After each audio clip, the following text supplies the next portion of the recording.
عورت کا چوتھا روپ ہے ماں۔ عورت اگر ماں کی صورت میں ہو تو اس کا کوئی نعم البدل نہیں۔ یہ وہ عظیم رشتہ ہے کہ جس کا کوئی ثانی نہیں۔ دنیا کی ہر محبت میں غرض پائی جائے گی، ہر رشتے میں لالچ پائی جائے گی۔ دنیا کی جتنی بھی محبتیں ہیں بغیر کسی غرض کے، بغیر کسی لالچ کے وہ نہیں ہوتی، لیکن ماں کی محبت ایک ایسی محبت ہوتی ہے کہ جس کے اندر کوئی لالچ نہیں ہوتی، کوئی طمع نہیں ہوتا۔ بغیر لالچ کے اپنی ماں اپنی ہر اولاد سے، ہر بیٹے سے، ہر بیٹی سے محبت کرے گی۔ ماں کا رشتہ وہ ایک عظیم رشتہ ہے کہ جس کا کوئی نعم البدل نہیں۔ آپ جانتے ہیں کہ جب عورت ماں بنتی ہے تو وہ کن کن مراحل سے گزرتی ہے۔ بعض دفعہ ایسے ایسے حالات بھی آتے ہیں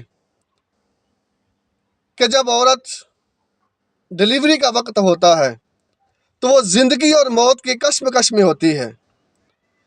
بڑے ایسے کیسز دیکھے ہیں، بڑے ایسے واقعات دیکھے ہیں، آپ نے بھی سنے ہیں ہاسپٹلز کے، کہ عورت اپنی جان دے دیتی ہے۔ عورت اپنی اولاد کی خاطر اس کیفیت سے گزرتی ہے کہ وہ زندگی اور موت کے درمیان میں ہوتی ہے۔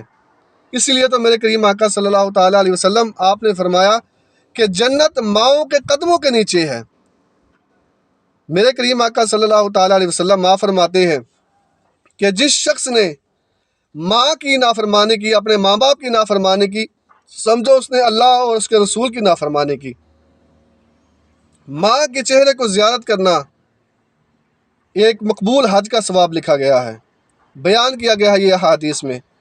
ہر رشتہ، ہر جو بھی دوستی ہے اس میں غرض پائی جائے گی، لیکن ماں کا وہ ایک عظیم رشتہ ہے، یہ ایسا روپ ہے ماں کا، عورت کا، ماں کی صورت میں، کہ جس میں کوئی غرض اور کوئی طمع اور لالچ نہیں پائی جائے گی۔